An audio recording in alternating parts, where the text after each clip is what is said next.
پرسیارەکەی وازەخبوونیە مامۆستا نیاز بەناوی خۆی گەورە مامۆستا زۆر بەخێر بێت پرسیارەکەم لێرە مامۆستا باسی ئەمریکا کرد باسی دەوڵەتە حکوومەتیەکان کرد ئایا تعاملی ئەمریکا دەوڵەتە حکوومەتیەکان تورکیا ئێران عێراق سووریا یان نەتەوەیەک گروپەکان وەکو هەرێمی کوردستان مامەڵەکەن یان وەکو ئیدارەی هەولێر و سلێمانی ئەگەر بیر لێ بکەینەوە وەفدی ئەمریکا مەگۆڕە کە دێتن وەکو هەرێمێکی سەربەخۆ تەعامل لەگەڵ ئیدارەی سلێمانی کاتن لە هەولێریش تەعامل دەکاتن ئەوەی تورکیا و ئێران بڵێنەوە وازەخە و لەرە ئەمان دیارە بەڵام وەختێنەوەی جەنابەت بە هەموو وازەخەکە ئێستا لە هەرێمی کوردستان هەبزەرێت تعاملی ئەمریکا و نەتەوەیەک گروپەکان و متحیدە هەمویان لەگەڵ وزارەی هەولێر و سلێمانیە لەگەڵ کیانێکە بە ناوی کیانی هەرێمی کوردستان هەنەوە ئەمڕۆ کۆنفەرانسەکە پرسیارێکی جوان ئاینی ئەوە کردن دومینیان مەسەلەن مامەڵەی ئەو مامەڵانەی کە باسی کرد لە بەتایبەت لە سیاسەتی ترامپ ئایا سیاسەتی ترامپ هەرێمی کوردستان و ڕۆژئاوا بڵێن باکوور و باشووری لێک باز کردیتەوە یان ئەوەتا بڵێن لە سیاسەتی ویدا کورد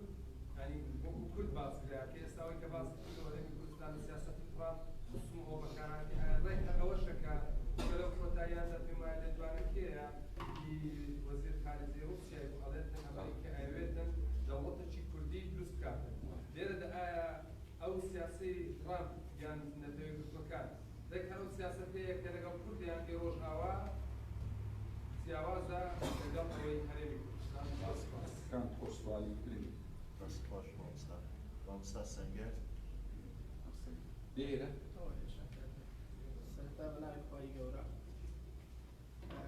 زۆر سوپاسی جەناب زۆربەی مامۆستا بەخشبەت خۆی تەعالە بتپارێزی هەندێک وەکو پرسیار لە کۆتاییشێک ئەوم کردنەوە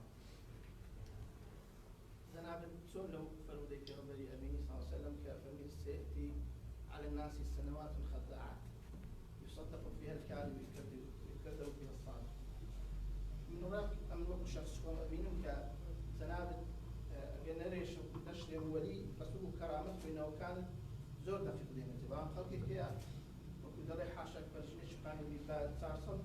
دروزانك بهذا الكبير يعني سيدك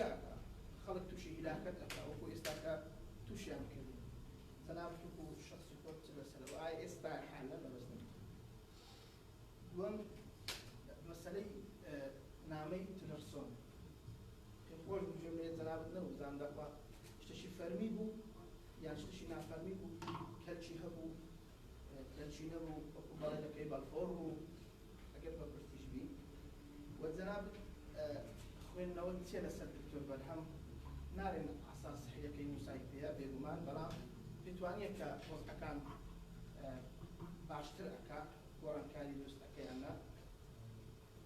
وسيارشي ديكا بتوانيا خلشي تاوان بعد غتايبت خلشي ماندو نناسي احتراما شاري خمتو قرباني فانتقاي سليماني كزور زور خوان ماندو كر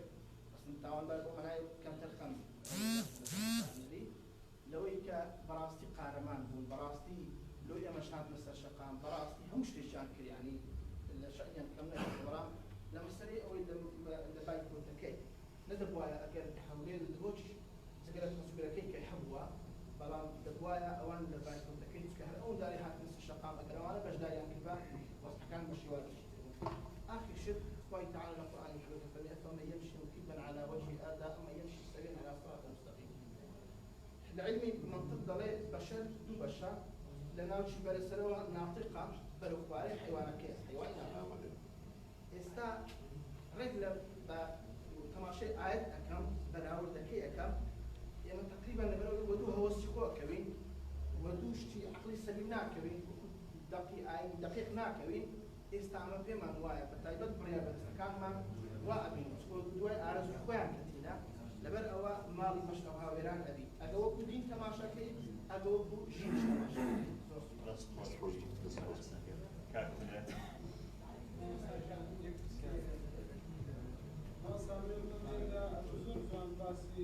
بس هاي السبب في برام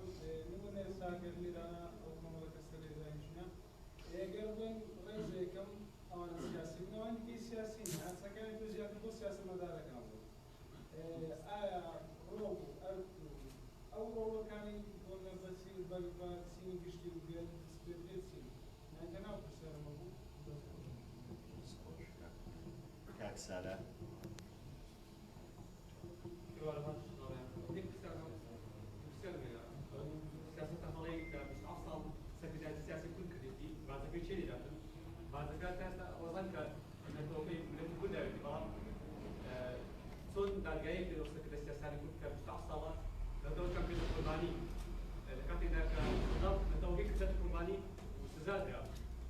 لازم هيك كنجي او ناوند او استراتيجيه دابرجه كل هاوشويس استعصار هذا ما شو نبي قرباني وخد ما شفت كرجبيني برا او سكت كنت هاي هناي في او يعطوش هاوشي وانا Jack Rebats.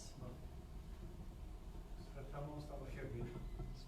لانه يبدو يعني آلوزا يبقى باسي او كي خوش تكا سميدانا كان يعني دولي بولي باسي يبزر باسي كردستان كان بردشتي هميشه به